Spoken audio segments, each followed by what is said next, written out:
जय हिंद स्टूडेंट्स। ये जो वीडियो है इसका थोड़ा फॉर्मेट अलग है। आपको मेरे साथ स्मार्ट बोर्ड नहीं दिख रहा होगा और ना मैं यहाँ पे कोई पीपीटी लेकर आया हूँ। लेकिन जो मैं आपको इस वीडियो में बताने वाला हूँ वो उतना ही वैल्यूएबल है जितना मेरी बताई हुई बाकी वीडियोज़ में आपके लिए है। एसएसबी इंटरव्यू में अक्सर आपसे प्रॉब्लम्स तो डिस्कस करते ही हैं, लेकिन जो सबसे मुश्किल सवाल आता है वो आता है कि इन प्रॉब्लम्स का सलूशन क्या है। देखो, पर्सनल की जो आपकी लाइफ की जो प्रॉब्लम्स होती हैं उसके ऊपर आप सोचते हैं, आप समझते हैं, विचार करते हैं और आपको उनके सॉल्यूशंस पता होते हैं, वो पर्सनल आपका एक आंसर होता है। लेकिन देश में भी कुछ समस्याएं होती हैं। आपको पता है कि हमारे जो देश की जो प्रगति है, जो डेवलपमेंट है, जो ग्रोथ है, वो बहुत सही दिशा में चल रही है। लेकिन as a individual you should always aspire for the best. देश में बहुत सारी चीज़ें अच्छी हो रही हैं, लेकिन एट द सेम टाइम जिस पेस पे वो चीज़ें होनी है वो चीज़ें उस पेस पे नहीं हो पा रही हैं। तो ऐसा क्यों हो रहा है, इसका एक एग्जांपल मैं आपको इस वीडियो में दूंगा और हो सकता है कि आपको इस वीडियो के अंत तक आपको उस एक चीज़ का आंसर मिल जाए कि देश में अगर ये चीज़ बेहतर हो जाए तो बहुत सारी चीज़ें देश में अच्छी होने चल जाएंगी। यानी कि अगर हम इस एक पर्टिकुलर प्रॉब्लम के ऊपर ध्यान देते हैं तो जो हमारी टारगेट्स हैं अपने डेवलपमेंट के कि हमने भारत को विकसित भारत बनाना है 2047 तक, वो टारगेट अचीव करने में आपको थोड़ी सी सहायता मिलेगी। तो स्टूडेंट्स, एक न्यूज़ थी और ये अकेली न्यूज़ नहीं, ऐसी बहुत सारी न्यूज़ हैं, ठीक है, जिसके बारे में हम सुनते हैं, पढ़ते हैं, ठीक है। तो थोड़ी बहुत डेटा है तो मैंने लिख के रखी है यहाँ पे, आपको मैं पढ़ के सुनाऊंगा। 12,431 men got benefit under Maharashtra governments flagship scheme for women. यानी कि करीब करीब 12,500 मेल्स हैं जिनको एक ऐसी स्कीम का बेनिफिट मिला जो स्कीम वीमेन के लिए ही है। और साथ ही में 77,918 वीमेन जो उस स्कीम के लिए एलिजिबल नहीं थी, उनको भी इस स्कीम का बेनिफिट मिला। तो आप देखो कितने लोगों को बेनिफिट मिल गया। करीब करीब आपके 90,000 लोग जो उस स्कीम के अंदर नहीं आते थे, जिनको उस स्कीम का बेनिफिट नहीं मिल रहा था, वो बेनिफिट उस स्कीम को मिला। अब हम पढ़ते हैं स्कीम के बारे में। ये महाराष्ट्र गवर्नमेंट का एक बड़ा नेक इनिशिएटिव था। स्कीम का नाम है माँ जी लड़की बहन योजना, ठीक है। तो ये इंडियन एक्सप्रेस में आर्टिकल आया था, फिर बहुत जगह पे कवर हुआ था ये। तो इस स्कीम के तहत हर महीने जो जो भी वीमेंस ऐसी फैमिली से बिलोंग करती है जिनकी जो आपकी इनकम है, जो उनकी एनुअल इनकम है वो 2.5 लाख से कम है, और अगर उन महिलाओं की जो उम्र है वो 21 से 65 साल के बीच में आ रही है, तो उनको महाराष्ट्र सरकार हर महीने 1,500 रुपये खाते में डाल के देगी। तो इसके हिसाब से मतलब कि हर एक वीमेन को कितना बेनिफिट मिलेगा, 18,000 रुपीज़ का बेनिफिट मिलेगा ओवरऑल ईयर में, और हर महीने कितना बेनिफिट मिलेगा आपका, 1,500 रुपये। तो अगर हम थोड़ा सा कैलकुलेशन में जाते हैं तो गवर्नमेंट के आंकड़ों के हिसाब से, जो महाराष्ट्र गवर्नमेंट के जो आंकड़े हैं, 2.41 करोड़ वीमेन को इसका फ़ायदा मिलना चाहिए, ठीक है। और अगर गवर्नमेंट के ही आंकड़ों को अगर हम देखें तो इस स्कीम का एक महीने का जो एक्सपेंडिचर है वो 3,700 करोड़ आ जाता है। तो पूरे साल का कितना खर्चा हुआ, 44,400 करोड़। तो ये थोड़ा सा आपको दिमाग को कुछ सोचने में मजबूर कर रही है, ठीक है। चलो थोड़ा सा और बढ़ते हैं।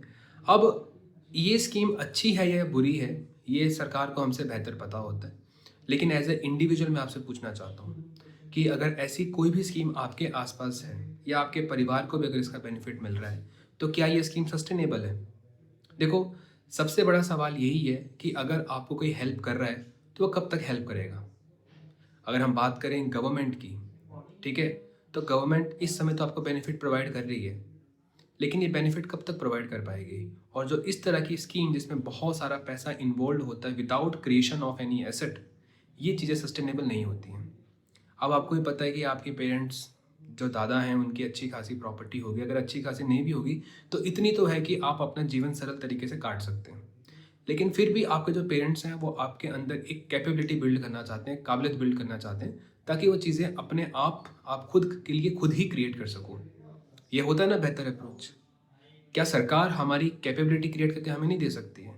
कहने के तो आपके पापा भी आपको हर महीने खर्चा भेजते हैं, लेकिन एज अ पर्सन, ठीक है, जो थोड़ा सा ईगोइस्टिक तो मैं नहीं बोलूँगा, लेकिन जिसमें एक छोटी सी सेल्फ रिस्पेक्ट है, ठीक है, वो एक पर्टिकुलर उम्र अटेन करने के बाद बच्चे को बर्डन लगता है कि नहीं यार, पापा से पैसे क्यों लेने यार, बड़े हो गए अब हम, ठीक है।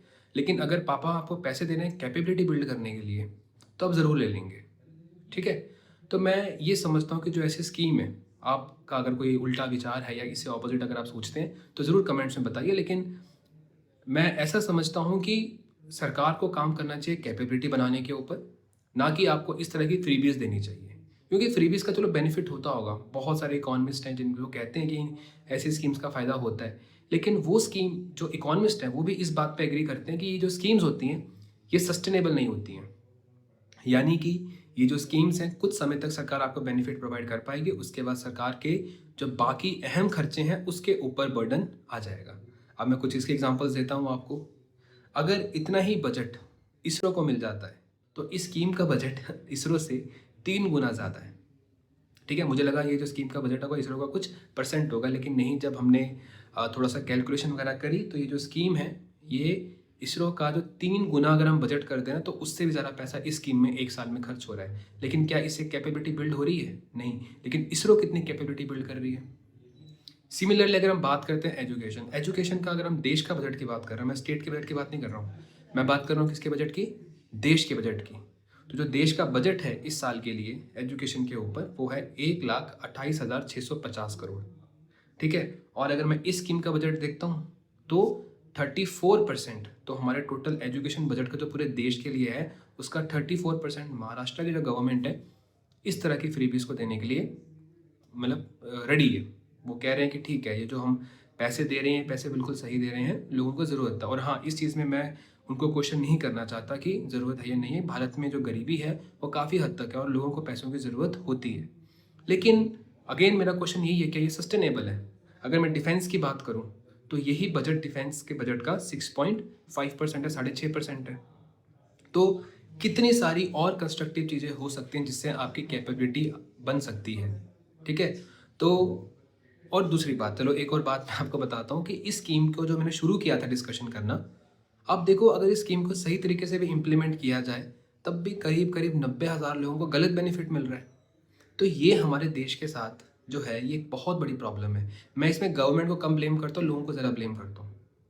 मैंने भी अपने आसपास बहुत सारे ऐसे लोग देखे हैं जिनको किसी तरह के बेनिफिट की ज़रूरत नहीं है गवर्नमेंट से, बट थोड़ा डॉक्यूमेंट्स में हेर फेर वगैरह कर करके लोग जो होते हैं वो बेनिफिट को ले लेते हैं।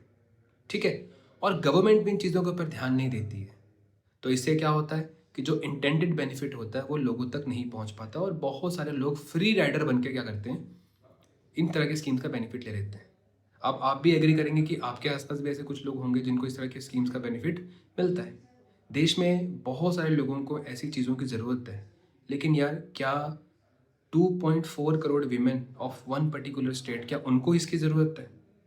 क्या इसमें एक बेहतर रैशनलाइजेशन नहीं हो सकती थी? क्या हम बेहतर आइडेंटिफाई नहीं कर सकते थे अपने बेनिफिशरीज़ को? और मैं सिर्फ और सिर्फ महाराष्ट्र गवर्नमेंट की बात नहीं कर रहा हूँ, ऐसी स्कीम ऑलमोस्ट हर स्टेट में अभी जब भी आपके देश में इलेक्शन होती है तो ऐसी स्कीम्स का अनाउंसमेंट की जाती है। बिहार में अनाउंसमेंट की जा रही है ऐसी स्कीम्स की। अभी बिहार में इलेक्शन है, दिल्ली में इलेक्शन के समय के ऊपर ऐसी स्कीम्स थी, है ना, विमेन को हम क्या करेंगे, मेट्रो में फ्री ट्रैवल, जो जो दिल्ली की जो बसेस होती हैं उसमें फ्री ट्रैवल, ऐसी स्कीम्स हैं। ठीक है, तो जो जिसके लिए आप बेसिकली आप कुछ करना चाहते हैं तो उसमें बहुत सारे फ्री राइडर्स आ जाते हैं और आपके जो देश के रिसोर्सेज हैं, बहुत ज़्यादा क्रूशियल रिसोर्सेज हैं, वो वेस्ट हो जाती हैं, जिस कारण से जो आपका इंटेंडेड डेवलपमेंट का पाथ आपने चुना होता है उससे आप डाइवर्ट हो जाते हैं। ठीक है, और हर तरह के गवर्नमेंट्स ऐसी स्कीम ले रही हैं और ये देश के लिए बहुत ज़्यादा डेंजरस है। और इससे भी ज़्यादा ज़रूरी चीज़ मैं आपको ये बताना चाहता हूँ कि लोग इन स्कीम्स को देखकर वोट करते हैं। ठीक है, और सरकार, क्योंकि ये डेमोक्रेटिक देश है, लोकतांत्रिक देश है, तो सरकारों को हर बार चुन के आना पड़ेगा और लोगों की इच्छाओं के विरुद्ध कभी भी कोई रूल नहीं कर सकता। तो आप समझिए कि इसमें लोगों की भी दिक्कत है कि जब भी कोई ऐसी स्कीम्स की अनाउंसमेंट करता है तो उससे हमारे अंदर तक अपील जाती है कि हाँ यार कुछ तो कर रहा है ना, हमें कुछ ना कुछ बेनिफिट तो मिल रहा है। अब देखो, जब बात आती है मुफ्त बिजली की, तो हाँ यार बिजली एक ज़रूरत है, कुछ पर्टिकुलर यूनिट तक फ्री मिल जाए तो अच्छी चीज़ है। जब बात आती है सस्ते राशन की तो हाँ सही है, कई हद तक सही है। जब बात आती है एम्प्लॉयमेंट की, एम्प्लॉयमेंट में आपको गारंटेड एम्प्लॉयमेंट मनरेगा के थ्रू मिल रही है, तो ऐसी स्कीम्स सही लगती हैं। ठीक है, लेकिन आप डायरेक्टली विदाउट एनी पर्पस आप लोगों के जब खातों में पैसा डाल देते हो, ठीक है, तो आप समझना कि बहुत सारी चीज़ों पे कॉम्प्रोमाइज़ हो जाता है और उन चीज़ों के ऊपर खर्चा करके आपका देश बहुत आगे बढ़ सकता है। मैं ये जो एक छोटी सी स्कीम को जो मैं कंपेयर कर रहा हूँ ना, तो ये मैं कंपेयर कर रहा हूँ देश के बजट से। तो डिफेंस का 6.5% है ये, एजुकेशन का 34% है और इसरो के बजट का तो 3 गुना से भी ज़्यादा है। तो देश के हिसाब से आप देखिए कितना सारा खर्चा जो है वो इस स्कीम में जा रहा है। और इस स्कीम की सबसे बड़ी दिक्कत ये है कि ये स्कीम सस्टेनेबल नहीं है। महाराष्ट्र के लोगों को या जिस भी स्टेट में, जैसे मध्य प्रदेश में भी लाडली बहन योजना थी, मतलब आई कैन नॉट रिकॉल कि कितना पैसा दिया जा रहा था उसके तहत, बट हाँ उसमें भी एक इंटेंडेड अमाउंट था जो दिया जा रहा था। ठीक है, तो इन्हीं लोगों को नुकसान होगा। जो स्टेट के जो बजट्स हैं आपको पता है वो कॉम्प्रोमाइज़ होंगे, ऐसी स्कीम्स में जाएगा और यहाँ पे वैल्यू क्रिएशन नहीं हो रही है। आपको लोगों को काम पे लगाना पड़ेगा तभी वैल्यू क्रिएशन होगी। इन स्कीम्स के थ्रू पैसे दे के वैल्यू क्रिएशन नहीं होगी, ये चीज़ सस्टेनेबल नहीं है। तो अगर आपको अपनी एसएसबी के लिए आंसर प्रिपेयर करना है तो बेटा बताओ कि देश में जो एक बहुत बड़ी दिक्कत आ रही है वो ये है कि हमारे देश का जो फंड है, जो टैक्स पेयर का पैसा है, जिसको बहुत इज्जत से लोग पे करते हैं अपने देश की क्रिएशन में, उस खर्चे को, जो पैसा है, जो उस बजट है, उसको हमें रैशनलाइज करके यूज़ करना पड़ेगा। हमें प्रायोरिटी सेट करनी पड़ेगी, हमें कितना पैसा कितनों के लिए लगाना है। और जो भी पैसा हमें खर्च करना है, ठीक है, जो तो बहुत ज़्यादा ज़रूरतमंद है, देखो ऐसी स्कीम ज़रूरी भी होती हैं, जो बहुत ज़्यादा ज़रूरतमंद है उन लोगों को ये पैसा मिलना चाहिए। लेकिन हमारा मेन पर्पस होना चाहिए कि हमारे बजट का जो मोस्ट ऑफ एक्सपेंडिचर है वो सिर्फ और सिर्फ वैल्यू क्रिएशन और कैपेबिलिटी बिल्डिंग के ऊपर जाना चाहिए। आप लोगों को स्किल करो, ठीक है। आप कभी भी मुझे ऐसी चीज़ों के ऊपर वीडियो बनाते हुए नहीं देखोगे जहाँ पे सरकार कैपेबिलिटी बिल्डिंग के लिए काम करती है। मैं हमेशा जब भी आपसे बात करता हूँ किसी मुद्दे के ऊपर, मैं ऐसी स्कीम्स की सराहना करता हूँ।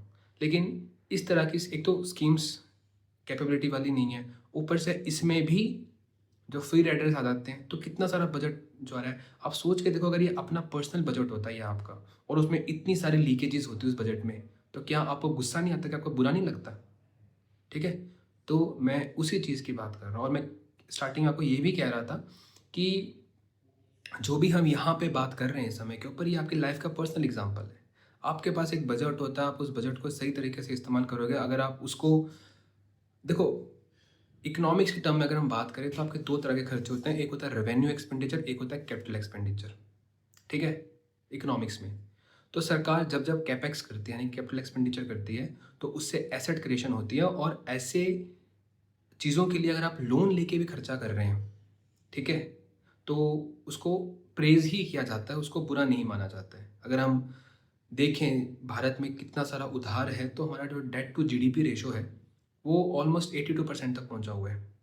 तो ये भी एक बहुत ज़्यादा वरिंग साइन है, बट हमें ज़्यादा टेंशन नहीं है। हम क्यों नहीं सोचते? क्योंकि सरकारें अक्सर जो उधार लेती हैं उससे वो कैपिटल एक्सपेंडिचर करती है, उसमें वो वैल्यू क्रिएट करती हैं, एसेट क्रिएट करती हैं।